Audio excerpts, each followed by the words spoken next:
Ice പെട്ടിയുടെ ഉദ്ഘാടനം കഴിഞ്ഞല്ലേ എന്റെ ചെമ്പരത്തിക്ക് ഞാൻ ഒരു സമ്മാനം കൊണ്ടുവന്നിട്ടുണ്ട്. എന്നയ്യാ? പാര്. எப்படி இருக்கு? உங்க மனசு மாதிரி அழகா இருக்குய்யா. ഇതെങ്ങോട്ടാണ് പോയെ? ഗോഡൌണിലേക്കാ മുതലാളി. ഇന്ന് സകല വാടകയും പിരിക്കണം, മറ്റു മുഴുവൻ വരവാക്കണം. ഞാൻ വരാൻ വൈകും. ഔദപ്പാപ്പ എങ്ങോട്ടാ? ഇന്നെങ്ങും പോകുന്നില്ല എന്ന് പറഞ്ഞു. ഞാൻ പോകുന്നത് നിന്റെ അമ്മയുടെ നെഞ്ചത്തേക്ക്. അതേടാ, നിന്റെ അമ്മയുടെ നെഞ്ചത്തേക്ക് തന്നെ. സത്യം പറഞ്ഞാലും കഴുതൊക്കെ മനസ്സിലാവൂലേ? ഞാൻ പോകുന്നത് എന്റെ അമ്മയുടെ നെഞ്ചത്തേക്ക് തന്നെയാണ്. ഒരുമാതിരി മറ്റേ വർത്താനം പറയരുത്.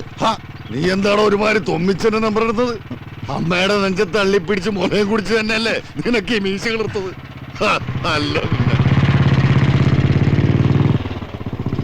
ഔദപ്പാപ്പ എങ്ങോട്ടാ ഈ ഒറ്റയ്ക്ക് പറഞ്ഞത്? ആ സന്തോഷം കണ്ട അറിഞ്ഞൂടെ മുതലാളി ചെമ്പരത്തി പൂ പറിക്കാൻ പോവാ.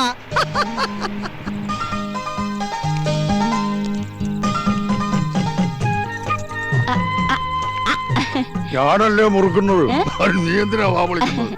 அது இல்லையா, என் விரல் உங்க சுண்டில பெட்டிடுச்சு. இத பாருங்க ஐயா, புதுசா ஒரு மருந்து நான் போட்டிருக்கேன். இது தினைக்கும் போடணும். உங்களால தினைக்கும் இங்க வர முடியுமா? അതൊന്നും മുടിയാതെ. നീ അതിങ്ങ് പൊതിഞ്ഞു കെട്ടി തന്നേക്ക്, കൃഷ്ണ ഉണ്ണി ഒഴിഞ്ഞു തരും. പതുക്കെ പിടിയിടി. വളയാത്ത വിരല് വളക്കാൻ ശ്രമിച്ചാലേ വളയല്ല, പൊട്ടിപ്പോവും. തൊമ്മിച്ചൻ കരിങ്കല്ല് കൊണ്ടിടിച്ചതാ. 7 തുന്നലായിരുന്നു. തുന്നലഴിച്ചപ്പോ വിരല് വടി പോലെ. അമേരിക്കയിൽ വന്ന വിരലൊന്ന് ശരിയാക്കി തരാമോടാന്ന് ഞാൻ അന്തപ്പനോട് ചോദിച്ചു. ഇനിയും തല്ലുകൂടാതെ നടന്ന മറ്റു വിരലെങ്കിലും രക്ഷപ്പെടുന്ന അവൻ തന്ന മറുപടി.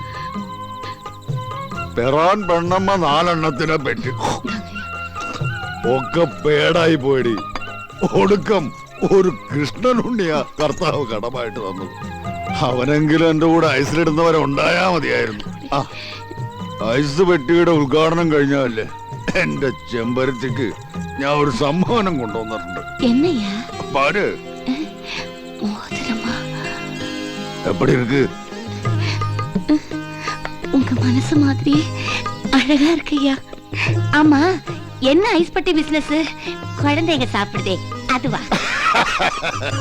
அது ஐஸ் ஃப்ரூட் அடி முண்டை. இது பணம் இல்ல, பணம். சத்து போனவங்களை அப்படியே ஐஸ்ல போட்டு மக்கள் வரும் வரை காப்பாத்துற பிசினஸ். பிரமாதமா இருக்கும்.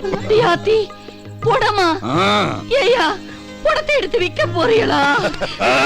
என்னையா? കാലടി. ஐயோ മன்னிച്ചിരുங்க ஐயா, தெரியலையா. சரி சரி சரி. ലില്ലിക്കുട്ടി നോക്ക്, എന്റെ പെണ്ണുമ്പിള്ള ത്രേസി അറിയണ്ട നിനക്ക് എന്നോടുള്ള പ്രേമം. നോക്ക് ഡീ, വെച്ചല്ലേ വെച്ചല്ലേ.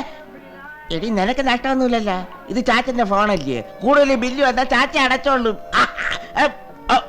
ഓ വെച്ചാ